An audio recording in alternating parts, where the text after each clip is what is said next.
Boa noite, gente. Estamos ao vivo agora aqui, de mais uma live aí do Grupo Independente São Gonçalo. Quem não me conhece, eu sou o Marcelo Almeida, jornalista, historiador e músico aqui da cidade. E a gente está recebendo hoje o médico epidemiologista Hermano Castro. E comigo, sempre, para fazer essa entrevista, temos o companheiro Sidney Vale. Gostaria que o Sidney se apresentasse brevemente, para depois o Hermano poder fazer uma apresentação melhor da sua história e um pouco também do que a gente vai falar hoje aqui. Fala, Sidney.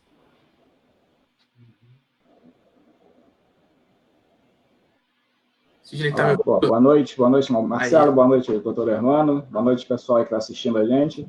Eu sou o Sidney Vale, atual presidente da Associação de Moradores de Neves, né, e militante na causa da proteção animal em São Gonçalo. Né, e faço parte, lógico, né, dos independentes do pessoal aqui em São Gonçalo.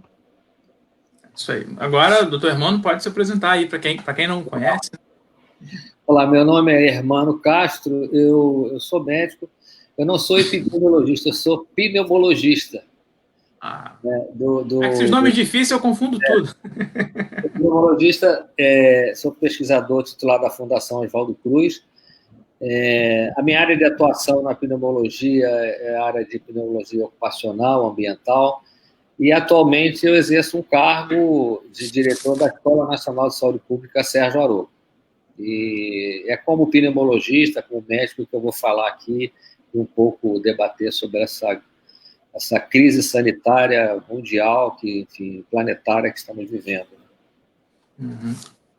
E antes da gente começar com as perguntas aqui, antes de começar a realmente debater sobre a doença, eu queria aqui deixar a nossa homenagem dos dependentes de São Gonçalo ao doutor Augusto Sena, de 58 anos, que faleceu no sábado, né, vítima da Covid-19, morreu em combate, né, morreu combatendo a epidemia. Ele estava internado no Hospital Geral aqui da cidade, e teve até uma comoção, né, quando ele passou na frente da UPA do Pacheco, que é aqui perto de casa até.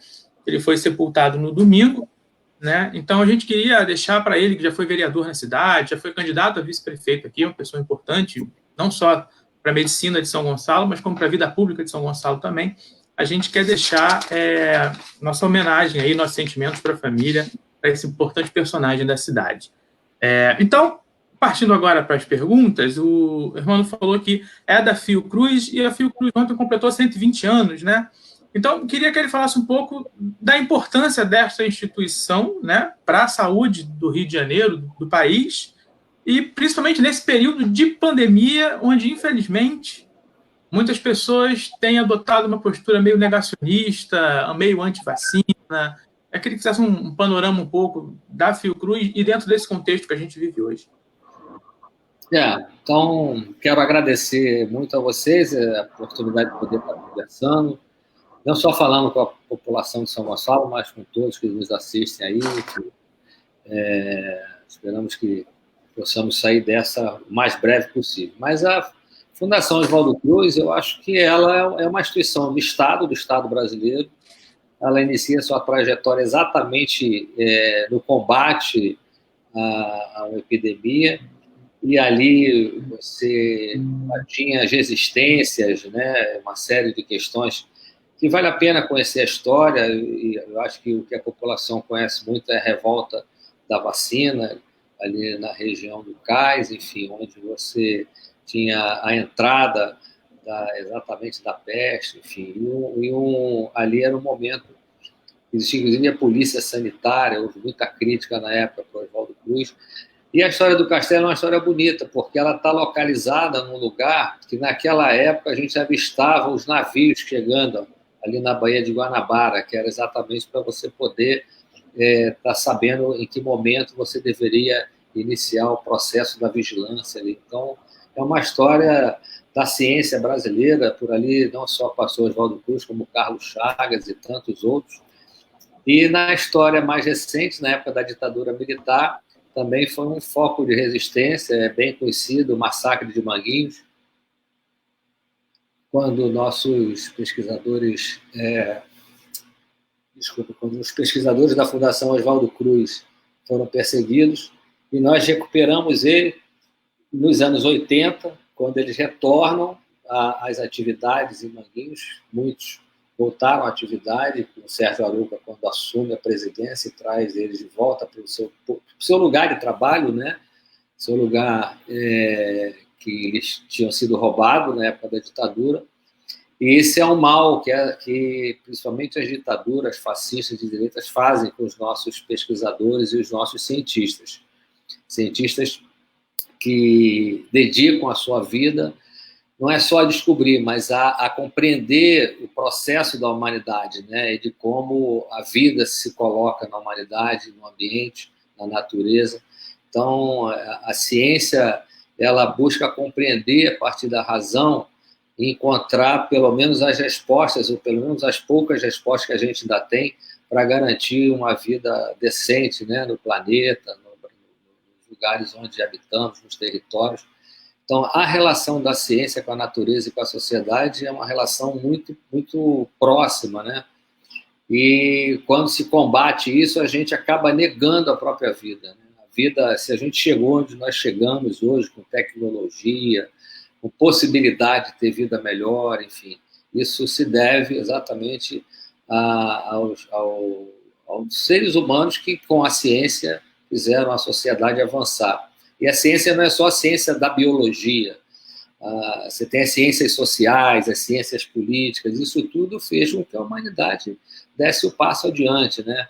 Sempre tentando enfrentar as barbáries, a barbárie humana que ela existe, mas também os eventos da natureza, e mais um evento como esse, que é uma pandemia, um vírus que ninguém conhecia. Vivemos ao longo do século XX, início do século XXI, algumas dessas epidemias que eram novas, né?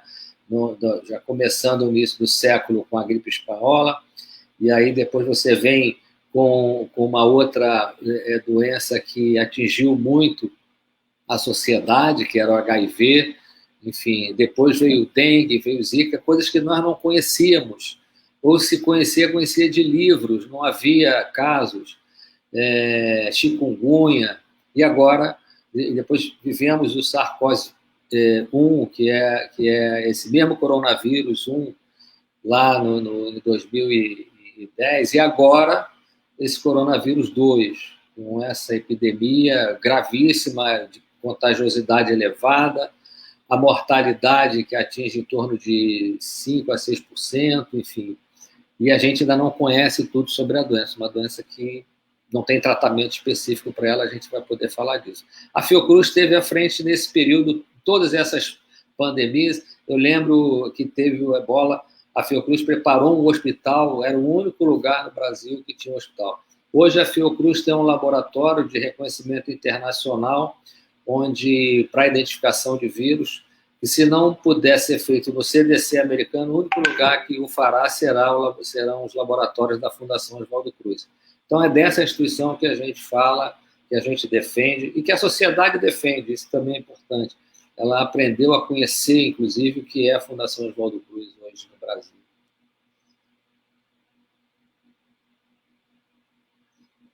Muito bem. Sidney, tem alguma pergunta para colocar nesse momento?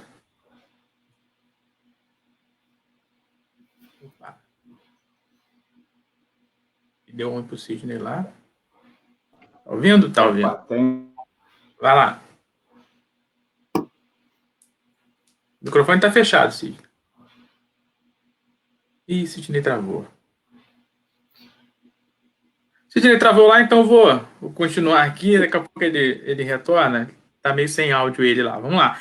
Então, falando dessa Fiocruz, irmão, hoje... Opa. Ela hoje tem a condição necessária de produzir as vacinas para o coronavírus, caso ela seja descoberta em algum local, em algum país, para enfrentar essa pandemia? E em quanto tempo ela conseguiria produzir um volume necessário de vacinas para imunizar boa parte da população brasileira? Primeiro, assim, a Fiocruz ela tem um background enorme com relação às vacinas, né? Hoje é a que mais produz vacina de febre amarela para a América e para a África, para os países de fora, enfim. E tem esse background, tem os laboratórios. O problema da vacina é que primeiro precisamos descobrir a vacina. Antes de a gente pensar na produção, é claro que se tivesse a vacina, a Fiocruz tem toda a condição de produzir. Hoje a gente está produzindo teste entregamos 1 milhão de testes para o Ministério da Saúde semana passada. Agora, precisa de mais investimento, isso é verdade. Investimentos na nossa fábrica, temos uma fábrica em Santa Cruz que tem um investimento grande para poder aumentar esse potencial e a capacidade de produção. Agora, a vacina, hoje, eu diria o seguinte, você tem mais de 100 grupos de pesquisas no mundo inteiro debruçados para descobrir a vacina do coronavírus. E boa parte do investimento, pasmem, vem do setor privado, não é do setor público. Isso, para nós, é muito ruim, porque se o setor privado pega uma vacina dessa, ela pode colocar no mercado a preço de ouro e dificultar o acesso à vacina, como temos algumas vacinas que são caríssimas porque estão exatamente na mão do setor privado.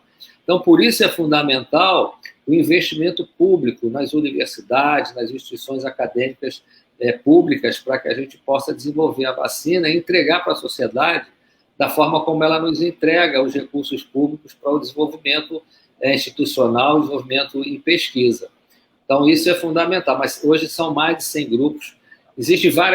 Tem várias maneiras, vocês estão acompanhando, injeta no ser humano, já tem um grupo já começando a identificar a partir de anticorpos. Você tem pedaços do RNA do vírus que vão para o laboratório para ver se ali você pode atenuar o vírus. Então, tem várias formas de você tentar buscar uma vacina. Isso é bom porque assim, essa corrida com vários modelos de busca de vacina, pode ser que um grupo desse consiga efetivamente criar uma vacina. Espero que seja para o setor público, sem custo para a sociedade, porque o custo já está dado, porque a gente já paga isso dos impostos, e entregue uma vacina o mais rápido possível.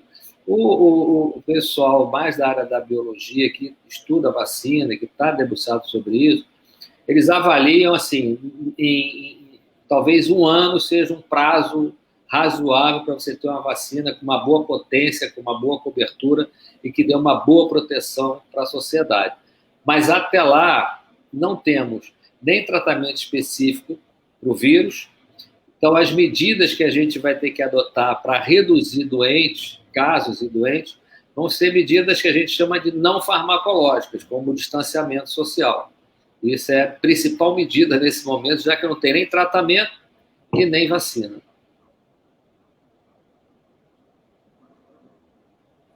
Aqui temos uma espectadora aqui, a Patrícia Lemos, que ela faz um comentário. Doutor Hermano, justamente nesse momento, quando a Fiocruz é tão presente e necessária, a instituição vem sofrendo inúmeros ataques. Aí a pergunta, o que o senhor atribui a isso? E ela faz uma outra pergunta aqui, que é, o Brasil poderia quebrar uma patente caso houvesse essa descoberta da vacina por uma empresa privada ou por outro governo? Seria possível o Brasil quebrar essa patente para produzir uma vacina sem esse custo a mais, né? Vou responder essa daí, depois eu entro na primeira pergunta. Nós já quebramos patentes no Brasil, né? Eu lembro que no governo Lula, eu tenho a impressão que foi o ministro Temporão, com medicamentos para o HIV, e ali os medicamentos eram caros, o Brasil precisava produzir ali em Farmanguinhos, na nossa fábrica de fármacos, e naquele momento a gente quebrou uma patente. A gente quebrou uma patente para poder produzir nacionalmente e distribuir. O Brasil é um dos poucos países que distribui medicamento de graça para a população que necessita do tratamento do HIV. Então, naquele momento foi possível. Não é um processo muito simples, é um processo jurídico. É necessário que o país tenha vontade política, que o país queira fazer, que vá para os tribunais internacionais, inclusive, com boas argumentações, envolvendo os órgãos de saúde, como a OMS, por exemplo, é possível. Então, se tiver uma vacina, eu acho até que a própria fala da OMS é fundamental nesse momento, porque a fala da OMS hoje é que se tiver uma vacina, seja de onde vier essa vacina, ela deve ser entregue de forma pública para a população não ter custo em cima disso, porque é para salvar vidas. Então, é possível. Agora, quanto ao ataque à Fiocruz, eu diria o seguinte, ela está sendo atacada por uma pequena parcela que, infelizmente, parte dessas pessoas estão no poder hoje, mas é um ataque de uma bolha. não é um ataque da sociedade em si. A sociedade, eu acho, se você fizer uma pesquisa nas ruas e perguntar o que é a Fiocruz, ninguém vai falar mal da Fiocruz ou vai atacar a Fiocruz. Então, é de uma bolha pequena, eu diria, da extrema-direita. Eu não diria nem da direita, porque hoje tem setores do centro, dessa direita que a gente tem no país, que está no poder, inclusive em alguns estados, e que respeitam a Fiocruz. Então, esse é um ataque de um pequeno grupo que tenta imputar questões para a Fiocruz desnecessariamente, com o objetivo exatamente que você já colocou, para uma visão negacionista, muito vinculada à necropolítica no país, enfim, que as mortes é o que conta para seu benefício, a morte acaba entrando como um fator positivo para eles. A gente viu isso numa reunião ministerial, quando o ministro diz, vamos aproveitar que estão morrendo, que todo mundo está ligando para isso, a gente acaba passando. Então, esse tipo de política é uma política ruim, nefasta para o país. Eu acho que é de esse grupo pequeno. Eu acho que a sociedade hoje tem todos os elementos para não só defender uma instituição como a Fiocruz, mas para acolher a ciência como ela deve ser acolhida, né? Com todo o respeito, como também a própria sociedade tem acolhido os nossos profissionais de saúde. Agora o Sidney acho que resolveu o problema dele lá. Vai lá, Sidney. Não sei se a Patrícia que respondeu, que perguntou... Está me ouvindo? Ou satisfeita. Claro que ficou. Agora o Sidney está ouvindo. Vai lá, Sidney. Está me vendo aí? Sim. Bom, doutor Hermano, eu sou doador assíduo, né, de plaquetas, né, e o que acontece? A gente sabe que durante esse isolamento social, né, devido à pandemia, houve uma significativa queda, né, no número de doações de sangue, né? Então, assim, o que a gente imagina, o que pode se fazer para incentivar o pessoal a doar e tal, não seria possível, né, já que o senhor falou que a própria Fiocruz produz kits, né, de testagem, no futuro relativamente próximo, se oferecer esse teste, um teste rápido ao candidato à doação de sangue, né, isso seria para incentivar, né, a doação. A gente parece que ainda não é provado que possa ser transmitido o Covid através da doação de sangue, mas essa testagem rápida serviria para uma garantia para quem vai receber esse sangue, né, um incentivo para quem vai doar, e se essa pessoa que está doando já tivesse, né, já teve o Covid, se recuperou, tem aquela questão também do plasma, né, poderia se identificar que ele teve o vírus e seria um candidato à doação de plasma para tratar os pacientes em recuperação. O senhor acha que, né, a gente sabe, a Fiocruz está produzindo esses kits, a gente sabe que ainda não produz uma quantidade suficiente, mas, não sei, no futuro próximo, não seria possível uma distribuição nesse sentido? Eu vou separar assim, por duas coisas. Uma coisa é a doação, né, que você falou do plasma e dos anticorpos, mas a doação é real que você está colocando, houve uma redução, eu acho que tem algumas campanhas, algumas exitosas, mas as pessoas, nesse momento do distanciamento social, têm até medo de sair de casa para doar sangue. Então, é uma coisa, às vezes, muito contraditória. Se a gente manda ficar, sai para doar, as pessoas acabam não querendo. O que pode ser feito, e tem sido feito, por exemplo, para a classe média, às vezes, você pode, condomínios, o próprio condomínio fazer contato com o Instituto de Hematologia, os órgãos que fazem a coleta, para organizar coletas nesses ambientes. Isso seria uma boa maneira também de estimular, campanha nos bairros, principalmente nos bairros de classe média, onde isso é possível, em condomínios, e fazer essa doação. Com relação, e aí tem outras campanhas que eu acho que a gente poderia também estar pensando em fazer. Uma outra coisa é o plasma com anticorpos. Isso é só para deixar claro. Você não pode doar sangue se tiver sob suspeita, com viremia, isso não é possível. Mas depois de um tempo, ele pode doar. Com relação a se tem algum efeito ou não, isso ainda é fruto de pesquisa. Se esse plasma efetivamente vai ter um efeito para combater, em que fase combate, provavelmente teria que ser hospitalar para você poder injetar o plasma e transfundir, e de que maneira isso combate, não temos ainda isso definido. Então, alguns estudos mostram que não há modificação em doação, em combater a infecção do corona com plasma com anticorpo de quem já produziu. E mesmo que isso seja feito, há uma identificação desses anticorpos, enfim, não é uma coisa simples, e por isso que ele não está na lista de tratamentos, né? Ela chegou a ser ensaiado isso, inclusive, no mundo, no início, mas os estudos não apontaram nessa direção, de que o plasma com anticorpo de quem já se contaminou teria um bom resultado, ou pelo menos reduzir internação, ou reduzir mortalidade, ou impedir o avanço da doença.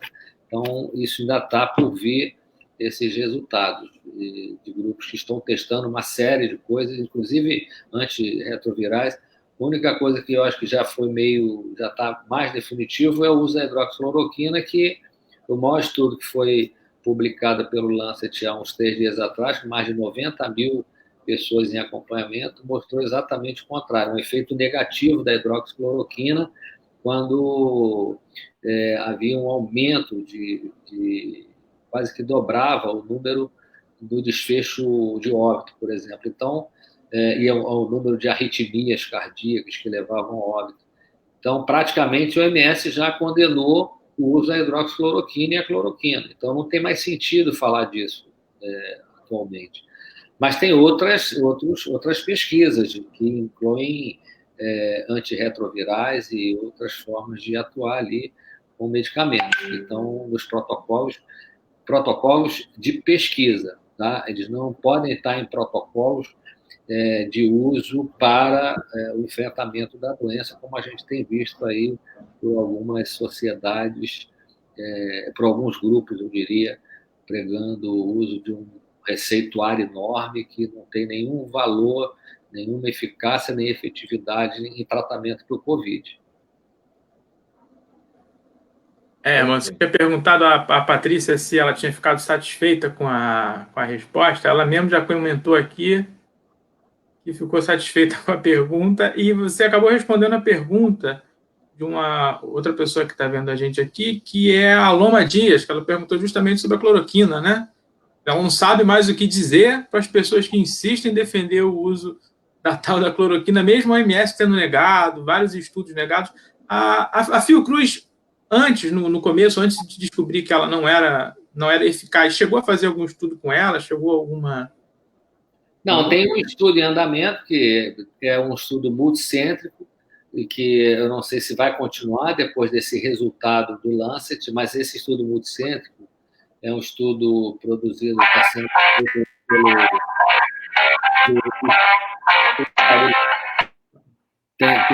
Instituto Nacional de Infectologia. Está tocando uma música aí. Pelo Instituto de Purple de fundo. O Instituto Nacional de Infectologia, mas esse último estudo que foi publicado, eu acho que já é quase que definitivo. Já é quase definitivo. Não tem como alguém prescrever ou pregar numa rotina de enfrentamento do Covid o uso da hidroxicloroquina. Acho que isso já... acho que se insistir nisso é quase que um crime, né? Eu diria quase não é um crime insistir nisso, porque vai levar a óbito pessoas que poderiam sobreviver à Covid e acabarão morrendo por efeitos colaterais de uma droga que não tem nenhum efeito no Covid. Então, não é nem o risco e o benefício em jogo, é mais risco, porque benefício não tem nenhum. Então, não tem muito sentido falar mais em hidroxicloroquina hoje para tratamento do Covid.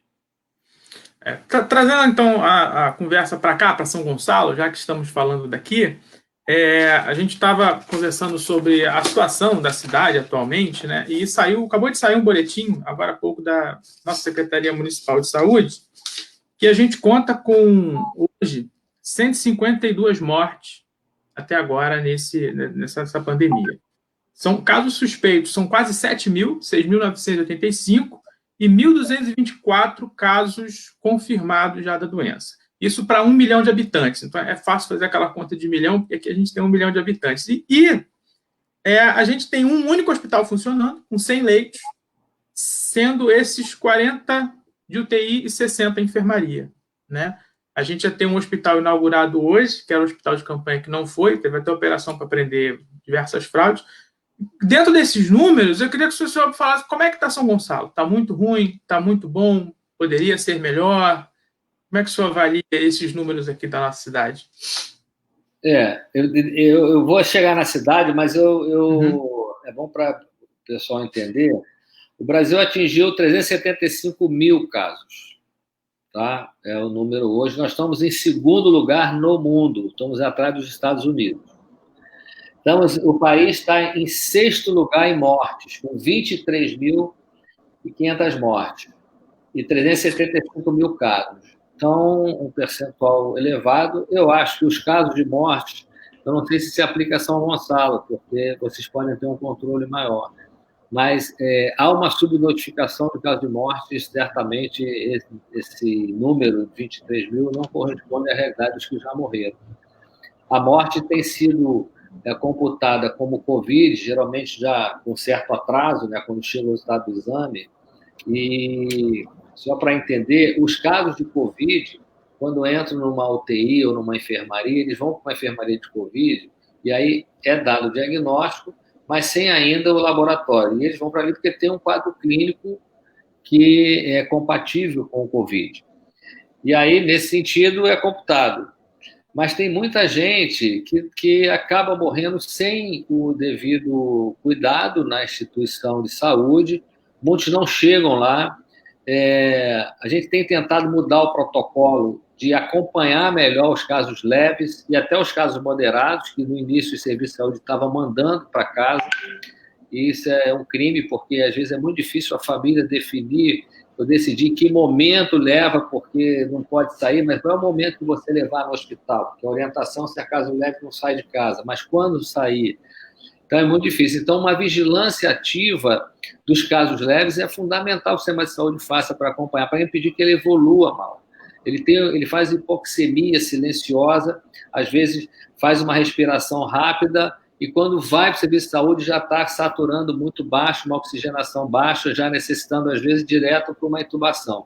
E muitos não chegam lá. Então, a gente tem uma quantidade de óbitos que não estão sendo computadas aqui, e não estão sendo computadas nem como insuficiência respiratória, às vezes computada como causa indeterminada. Aqui na cidade do Rio de Janeiro, nós tivemos vários casos onde o diagnóstico não é feito, a pessoa morre em casa, e quando morre em casa, como não dá o atestado de óbito, foi uma portaria lá no início da pandemia, a polícia às vezes vai em casa, olha o caso para ver se não houve violência na morte, não havendo violência, faz um boletim e o cartório emite uma declaração de óbito dizendo que a causa é indeterminada. Então, certamente, a gente vai poder conhecer a magnitude dos óbitos mais à frente, quando computar somando tudo isso. A gente já está somando a síndrome respiratória grave. Se vocês olharem os gráficos das cidades, já tem isso lá. Provavelmente, esses casos são casos de Covid, mas eles ainda dependem de resultado de exame. Como não fazemos testagem no Brasil, está muito atrasado, a gente não tem a velocidade para testar todo mundo, e nem tem teste, só está testando quem está internado, quem está em casa não está, a gente não tem ideia da magnitude. Então, o Rio de Janeiro está com 23 mil casos e 3 mil mortes. A cidade do Rio de Janeiro não está nem colocando mais número de óbitos na página, já há quase uma semana, a gente não sabe quantos morreram na cidade do Rio de Janeiro. Mas São Gonçalo, com esse dado, mais de 1.000 casos, que são casos diagnosticados, com um denominador de 1 milhão, é um percentual que representa uma pequena fração da população. Esses casos são casos que apresentaram sintomas e que fizeram o teste. Os casos que não fez teste e que tiveram sintomas ou não tiveram sintomas são pessoas que são portadores do vírus. Então, como a gente não faz testagem em todo mundo, um erro desde o início, não tivemos essa preocupação, a gente não tem ideia da magnitude dessa epidemia dos territórios. Então, eu diria, se você tem 80% da população, de 100, 80% não tem sintomas e são portadores do vírus, dos que têm o vírus, e 20% vão ter sintomas, e desses, uma parcela de 6% vai chegar ao hospital, que vai ficar moderado e precisa de uma atenção médica diferenciada, eu diria, esse 1.200 de São Gonçalo representa uma parcela, uma fração, talvez 5% do total que poderíamos saber e conhecer se estivesse testando todo mundo, da magnitude do contato com o coronavírus. Então, você tem 1.200 que são casos que foram testados daqueles que tiveram algum grau de gravidade e que foi para o serviço de saúde que coletou o material, que é o SUAB, que colhe o material da saliva. Então, esses são diagnosticados. 5%, 6%. Então, a magnitude no território ela é muito maior do que isso. As pessoas se contaminaram, não adoeceram, melhor, mas a parcela que adoeceu foi essa aqui que fez o exame. Ficou claro isso? Então, você tem uma população muito maior que certamente circula o vírus aí e passa o vírus. Então, o que a gente coloca nesse momento é que, quando você tem... imagina-se uma pirâmide. A gente está vendo o topinho dessa pirâmide. Você tem uma base muito maior onde o vírus está circulando. Esse vírus circulando, ele vai contaminar exatamente aquelas pessoas que vão para esse cadastro e esse número aqui, que são os idosos, quem tem comorbidade, as pessoas mais fragilizadas na sua saúde é que vão adoecer. 70% delas adoecem e uma parcela delas morrem. Exatamente essa população de risco que a gente chama, que é a mais vulnerável. Então, essa parcela acaba deixando de ser protegida porque você tem uma quantidade grande de pessoas onde o vírus está circulando. Então, embora seja um número, um percentual para 1 milhão ainda pequeno, eu diria, o vírus está circulando em São Gonçalo e precisamos ter todo o cuidado.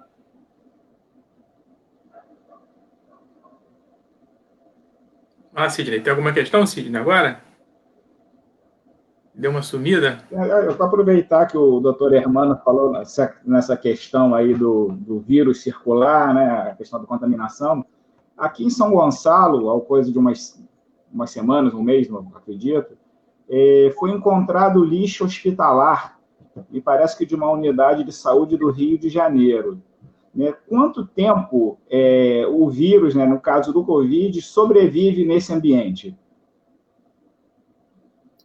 O ambiente é muito difícil de você definir, porque, por exemplo, ambientes onde tem sol, o vírus resiste menos. Ambientes mais fechados, mais úmidos, o vírus resiste mais. O problema é saber se esse vírus, dependendo do tempo, 2, 3 dias, se ele vai ser um vírus viável de infectar.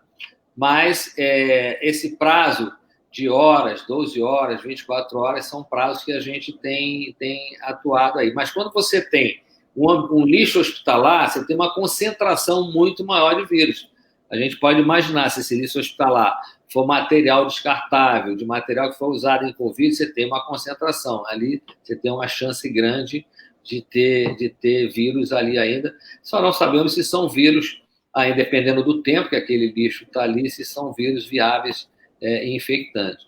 Quanto mais próximo do tempo do lixo, assim, do tempo que aquele lixo foi colocado, horas ou poucos dias, a chance de ter vírus viável é maior. Tem um estudo feito num dos navios, primeiros navios que teve as grandes contaminações, onde você faz a higienização com água sanitária, limpa direitinho ali, o vírus desaparece.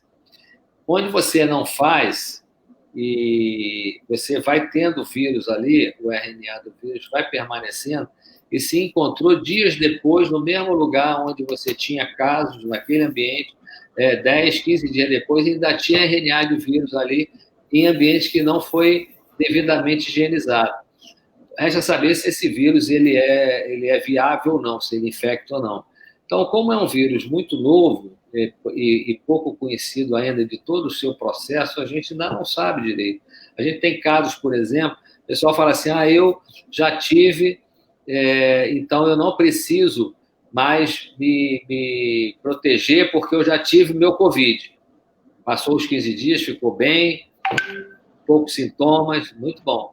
Mas na própria China, um grupo de pessoas, em torno de 2 a 3%, tiveram novamente, dias depois, um recrudescimento ou um ressurgimento da doença.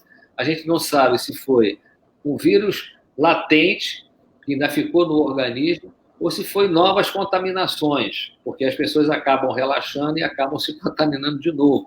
Então, assim, é um vírus que a gente ainda conhece muito pouco, não sabemos ainda como é que vai ser esse processo. Vamos lembrar que esse vírus apareceu há menos de 6 meses. Talvez setembro, outubro, que é os primeiros relatos, mas dezembro é quando tem os primeiros casos ali. Então, ainda não temos 6 meses de doença, pouca coisa a gente sabe e provavelmente ainda vão ficar um bom tempo sem conhecer tudo. Quanto tempo ele sobrevive? Se o tempo que ele sobrevive, que ainda é viável para adoecer o ser humano ou não. A vacina, como é que ela vem? Como é que ela vai proteger? Vai criar anticorpos suficientes para, como um novo contato, a gente não adoecer? Então, tem uma série de coisas que estão aparecendo.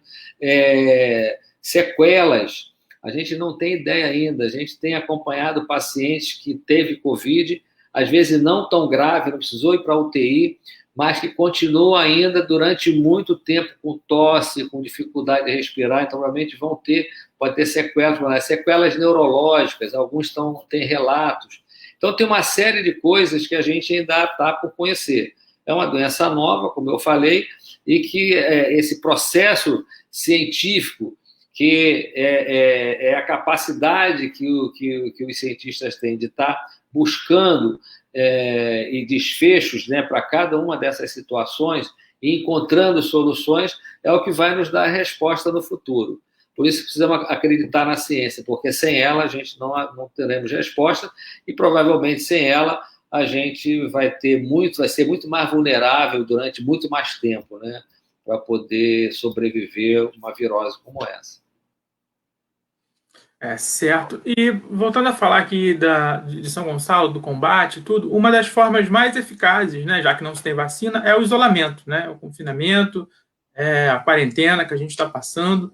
Mas aqui na cidade, quando eu tenho que sair, acho que o Cid sofre a mesma coisa quando precisa ir no mercado, quando precisa ir fazer um exame, medicamento, alguma coisa, a gente encontra muita gente na rua, até mesmo na frente da UPA, onde o doutor Augusto Senna foi homenageado, tem um bar, e que se você passa ali, que o mercado fica do lado da UPA, tem gente tomando cerveja, jogando sinuca, enfim, o isolamento não está funcionando.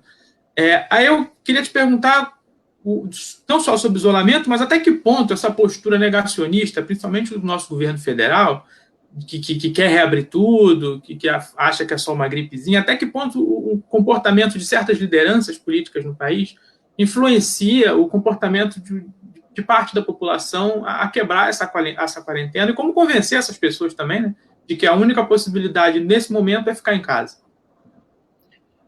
Pois é. A gente está falando de uma política que foi adotada no mundo inteiro, não é só aqui.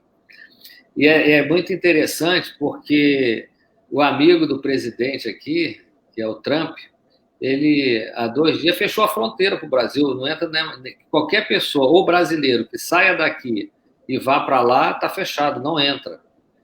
Por quê? As pessoas estão tentando se proteger.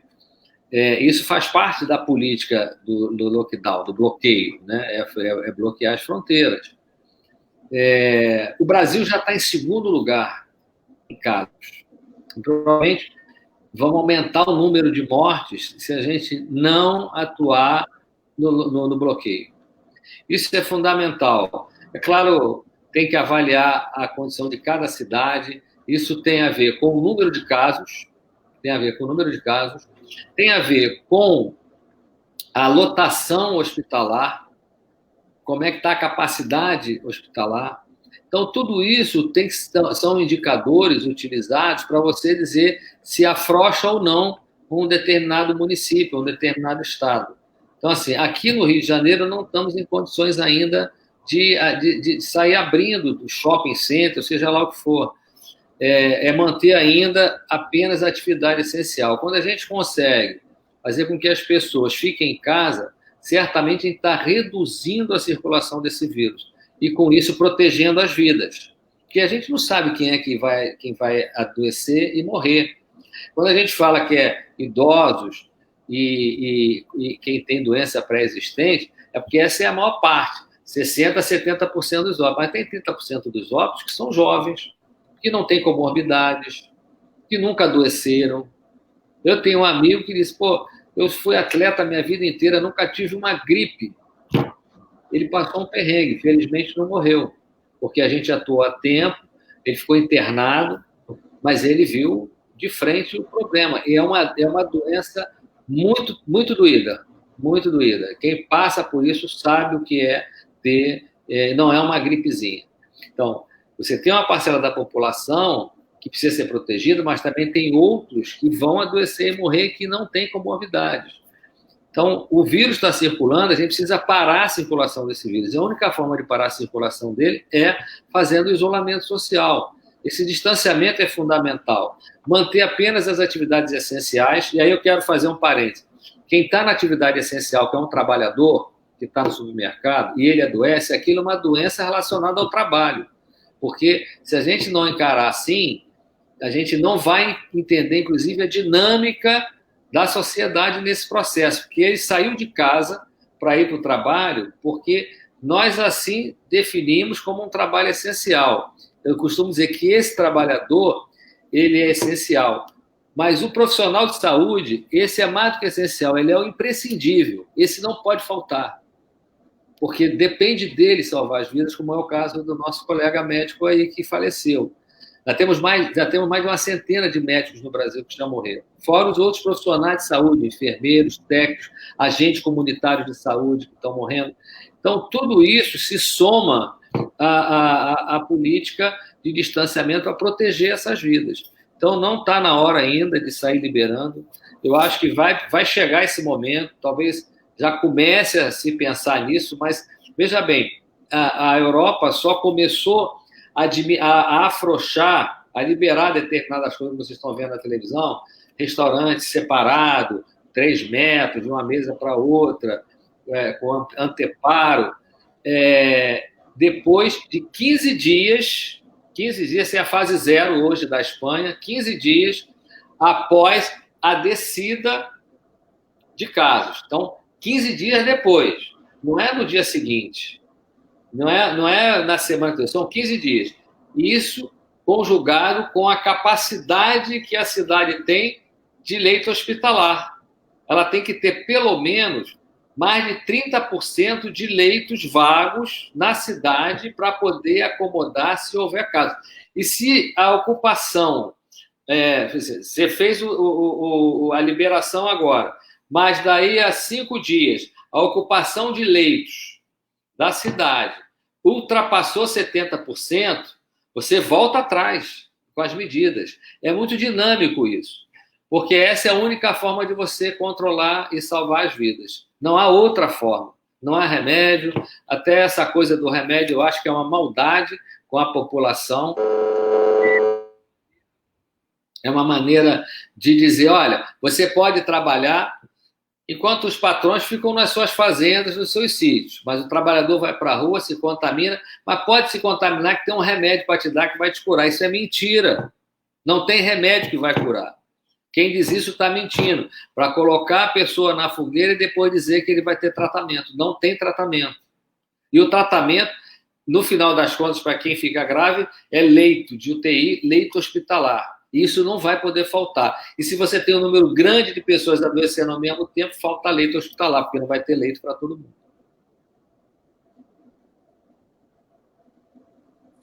Contigo aí, Sidney, mais alguma questão? Tem uma para encerrar. Estou com muita sorte, né? Toda hora problema. Doutor Hernando, o SUS ele é considerado o maior sistema, né, de saúde público do mundo, né?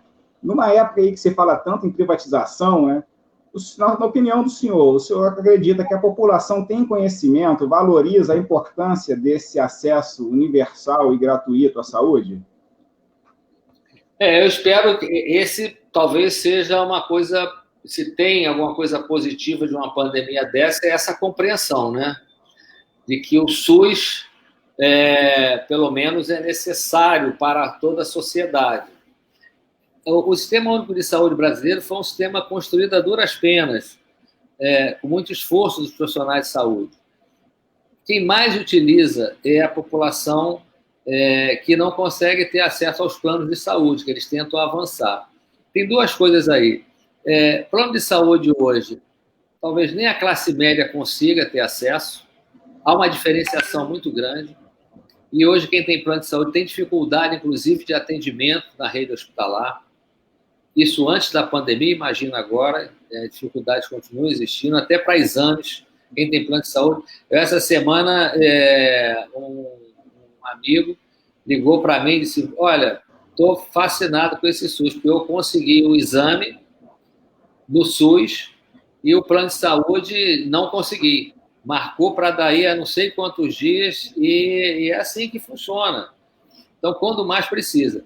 O Sistema Único de Saúde é, para nós, a nossa principal fortaleza. Se não fosse esse sistema hoje, a gente não estaria enfrentando essa pandemia desse jeito. Certamente teria muito mais mortes e muito mais casos. Eu acho até que no início da pandemia o Ministério da Saúde atuou de forma muito firme ali. Se não fosse aquela firmeza, se tivesse começado já com um general no Ministério, provavelmente a história do Brasil teria sido outra. Também eu até não concordo com as posições políticas do próprio ministro, porque também trabalhou muito na direção da privatização do sistema, uma série de questões, mas se não fosse aquele momento ali de defesa do SUS e de uma defesa de um posicionamento sobre distanciamento, mas eu acho que ainda faltou muita coisa que eu quero abordar rapidamente aqui, a história teria sido outra.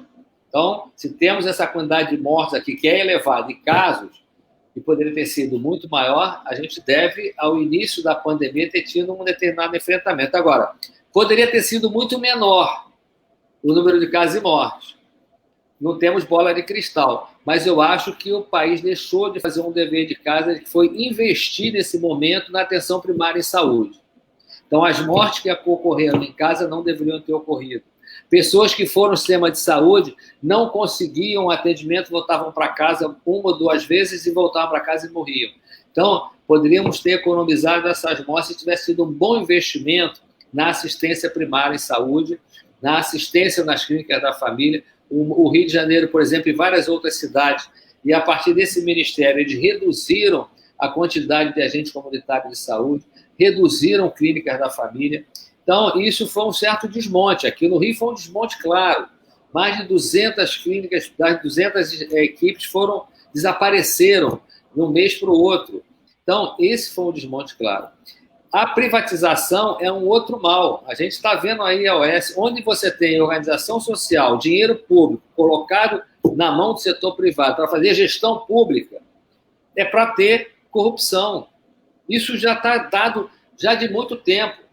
Então, agora o governo do Estado pega uma organização social que já estava condenada por falcatruas no município do Rio de Janeiro e assume, como o Estado assumiu, de colocar na mão dela a responsabilidade de construir 6 hospitais, com milhões na mão, é para dar errado. Não estou nem dizendo da corrupção, mas é para dar errado. Mesmo que não tivesse corrupção, ela não consegue fazer.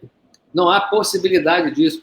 Você pega o dinheiro público, joga para cá e joga de volta para o público, é o que ele faz, joga o dinheiro para o setor privado para comprar, fazer gestão e entregar para o público. Tem um estudo da Fiocruz, não é de agora, de uns 6 anos atrás, que ele mostra o seguinte: quando você pega o dinheiro público, joga para o setor privado, para esse dinheiro público retornar em serviços públicos, botar a gestão do dinheiro público na mão do setor privado para ofertar serviços públicos, só essa transferência que você faz, você perde 35% do seu dinheiro, do seu capital. Então, não tem nenhuma justificativa para isso. O setor público pode fazer a gestão do setor da administração pública na saúde. Então, não há nenhuma justificativa para transformar o dinheiro público em dinheiro privado para depois retornar, porque é isso que as OS fazem. É uma espécie de uma lavagem de dinheiro sem um crime aparente. O crime acaba aparecendo na corrupção, como a gente está vendo agora, né? Que foi um crime, uma das coisas mais hediondas, que numa epidemia dessa, um cidadão ou uma equipe ou uma gestão se aproveitar de uma situação dessa que tem que ter compras emergenciais, que tem que ser compras rápidas e fazer o dinheiro sangrar e migrar para o setor, para o bolso particular dessas pessoas. Então, eu acho que isso é um crime hediondo, não poderia ter ocorrido, mas ocorreu, e eu acho que tem que ser investigado, porque isso não deveria existir. Mas, independente da corrupção, mesmo que não houvesse a corrupção, é um desvio do dinheiro público sem finalidade, né, pelo menos não a melhor finalidade, que é atender o cidadão. O dinheiro público é para atender o cidadão em todas as suas necessidades. E ser universal, como você falou. E só para fechar, o SUS está em todo mundo. O SUS é o único plano de saúde universal. Nós já pagamos por ele com os nossos impostos. Então, e ele é universal por isso. Ele tem que ser integral, atender em todos os níveis da atenção à saúde. Tem que ter equidade, onde todos possam ter acesso, independente de cor, de raça, de gênero, de tudo isso. Então, é importante essa fala dentro do Sistema Único de Saúde. É disso que a gente está falando. Quando eu sempre digo, a classe média, por exemplo, que hoje até começa a compreender melhor, mas ela usa o SUS quando ela vai no restaurante caro comer a sua comida, porque quem faz a vigilância daquela comida é o Sistema Único de Saúde com o nosso dinheiro, para fazer com que ele possa comer, não como uma comida estragada. Então, isso tudo é dinheiro público envolvido. A vigilância agora está sendo fundamental para fazer a vigilância em saúde na Covid, nas políticas de saúde. Então, quem faz a política de saúde é o SUS, como o Ministério fez lá no início. Então, o SUS é integral, ele tem que ser universal, tem que ter investimento, não pode ser subfinanciado como foi nos últimos 30 anos, 32 anos. Então, precisamos de recursos. E uma coisa que a gente precisa falar aqui, para ter recurso para a saúde e para a educação, a gente precisa rediscutir e acabar com a Emenda Constitucional 95, que reduz os investimentos em saúde, em educação e na área social para os próximos 20 anos. Isso é um absurdo. Nenhum país do mundo, por mais capitalista, selvagem que seja, tem uma lei tão esdrúxula, tão atrasada como essa que o Brasil fez de não ter investimento em saúde. Eu espero que também saia dessa pandemia, que os parlamentares em Brasília revoguem essa emenda constitucional imediatamente para que a gente possa ter investimento na saúde pública no país e na educação também. Investimento na ciência, né? Sem ciência a gente não tem futuro. Mas, então, Hermano, a gente está encaminhando para o final aqui, já estamos estourando um pouquinho o nosso tempo, mas antes os nossos espectadores têm algumas perguntas. Gostaria que você respondesse rapidamente para a gente ir caminhando para o final. Uma delas é da Aloma Dias, que ela fala que está há 3 possibilidades reais de vacina, né? Segundo a mídia, que seria Estados Unidos, China e Reino Unido.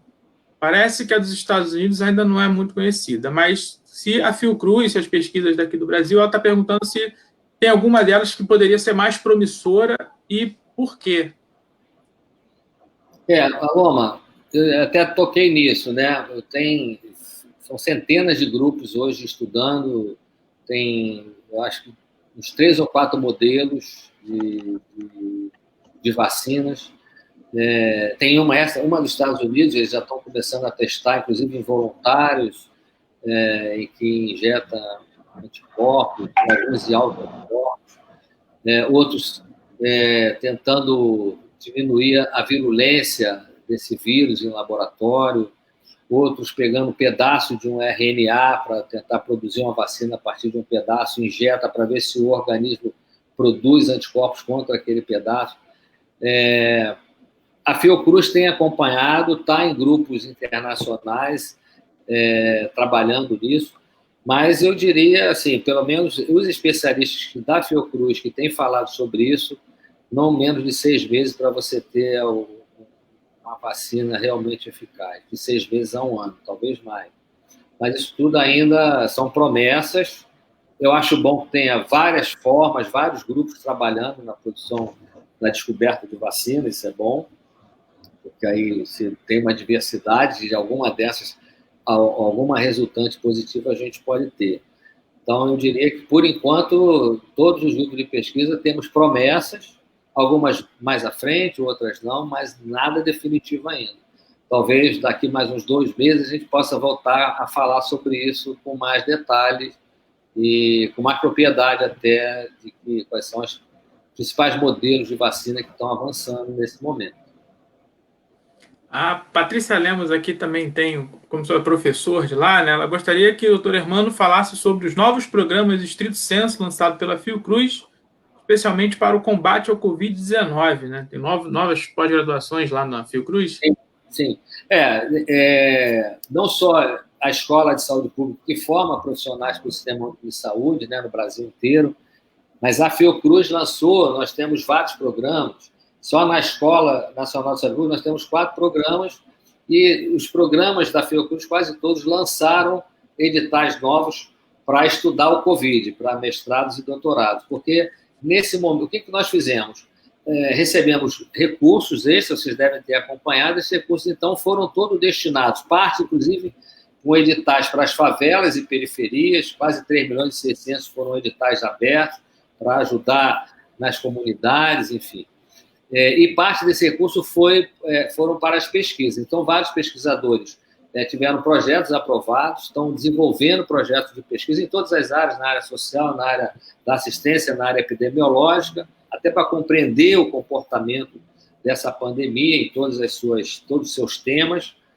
E, em função disso, os programas abriram vaga para alunos de mestrado e doutorado se inserirem nesse projeto de pesquisa para desenvolver suas dissertações e teses, né? Eu mesmo tenho um projeto, eu trabalho com uma população específica nesse momento do amianto, são trabalhadores que ficaram expostos ao amianto, que a maioria tem mais de 60 anos e tem comorbidade, boa parte deles, são mais de 500 trabalhadores que estão sendo acompanhados e monitorados quase que diariamente, com visitas domiciliares que têm sido feitas, tentando um pouco acolher esses trabalhadores numa pandemia como essa, para reduzir o número de mortes e de casos também. Então, assim, isso vai gerar, nós vamos acompanhando durante 6 meses, isso vai gerar um conjunto de informações importantes, desde a área social até a área biológica, e que é importante que isso depois se transforme em conhecimento. Esse conhecimento é que a Fiocruz devolve para a sociedade para compreender melhor ainda o processo de doença, o processo de adoecimento. Você tem adoecimento mental na questão do isolamento social, pessoas com síndrome do pânico, por exemplo, depois da doença. Então, você tem um conjunto de questões que estão acontecendo nesse momento com essa pandemia. Isso vai nos ajudar a compreender melhor isso. Eu acho que aí é o papel da ciência, é o papel da pesquisa, e os nossos alunos de mestrado e doutorado, sempre muito dedicados, certamente vão estar produzindo materiais importantes aí para o futuro, pelo menos para os próximos 6 meses, 1 ano, materiais importantes de teses e dissertações que nos ajudarão a compreender esse momento da pandemia. Então, a Fiocruz fez isso, e fez muito bem feito, abriu um edital novo. Alguns encerraram há 1 semana atrás, exatamente para esses alunos se incorporarem nesses projetos. Então é isso aí, doutor Hermano. Muito obrigado pela sua participação. Gostaria de agradecer também todo mundo que comentou aí, a Patrícia Lemos, a Sol, a Loma Dias, Rafael Polo, Joyce Ensler, acho que é assim que fala o nome dela, o Assis, que está vendo, o Lucas, o Sidney, por estar aqui também. E gostaria que você deixasse uma mensagem final para aqui de São Gonçalo, de como... Tem até uma outra colocação aqui da Aloma, que ela está falando que recomendaria alguma medida especial para essa região aqui de São Gonçalo. Niterói está reabrindo, São Gonçalo ainda está... Niterói está muito melhor que a gente, né? Mas então gostaria que você deixasse uma mensagem final aqui para São Gonçalo, de forma de prevenção, algum... eu acho que ainda não é momento de abrir, de afrouxar. Eu não sei qual é o distanciamento social, qual é o percentual de pessoas que estão em casa durante a semana e nos finais de semana. Mas, de um modo geral, na cidade do Rio de Janeiro, a gente não tem atingido 50%. Talvez lá no início a gente conseguiu, mas atualmente a gente não tem atingido, varia entre 47% e 48% aqui em São Paulo. Eu acho que a gente precisaria ainda de um tempo, de um aperto maior, uma garantia para que as pessoas ficassem em casa. E aí tem uma questão importante, a gente não tocou, mas tem um problema, que é a questão da subsistência. Eu acho que o Estado falhou muito nisso. Esses R$600, eu tenho visto filas aí até hoje, as pessoas não conseguem acessar, a gente tem os R$600 da morte, então deveria ter tido uma outra forma de repassar esse recurso. Alguns municípios complementaram renda, isso é fundamental, a renda mínima, pelo menos, é um direito para poder garantir que essas pessoas fiquem em casa. A questão de direitos humanos é fundamental, das lideranças locais aí de São Gonçalo, nesse enfrentamento, né, no debate para poder as pessoas ficarem em casa. O lockdown não pode ser uma atitude policialesca, simplesmente, de prender as pessoas, mas ele é um debate que a sociedade precisa ter, de se proteger, e aí o papel das lideranças locais é um papel fundamental. Lideranças religiosas, lideranças comunitárias, são elementos, eu diria, focos, né, focais para que isso pudesse ocorrer, uma compreensão de todos aí. E a questão dos direitos. Então, eu diria, há uma esperança, eu acho que tem esperança, eu acho que a gente é possível olhar essa esperança de forma... Esperança no sentido... não de esperar, ficar esperando acontecer, mas a esperança de esperançar, né? De acreditar que é possível vencer essa pandemia da melhor forma possível, e essas compreensões têm que estar, eu diria, na primeira página do nosso livro.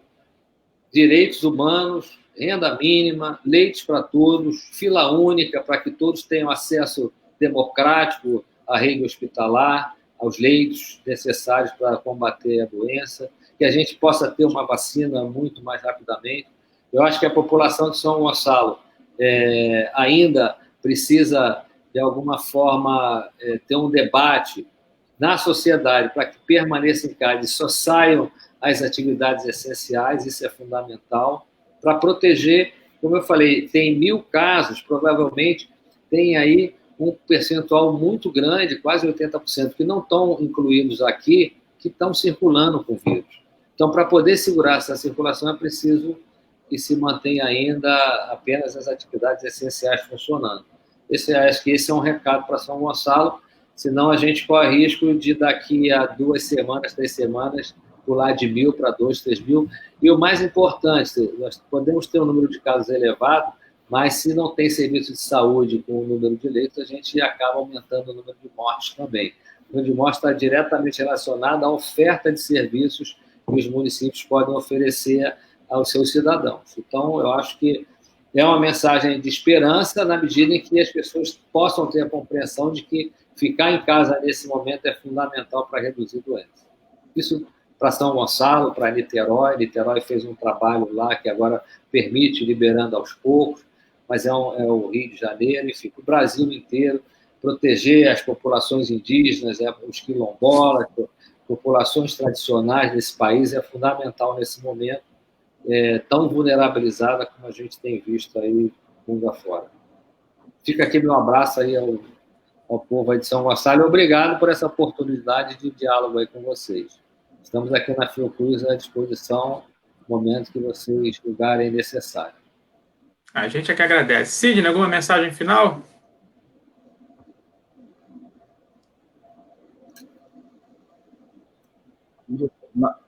Não, só como você disse, né, nós é que agradecemos a sua disponibilidade, doutor, sua atenção aqui. Muito obrigado, né, foi muito esclarecedora, a entrevista foi muito boa. Conversa, né? Uma conversa. Obrigado.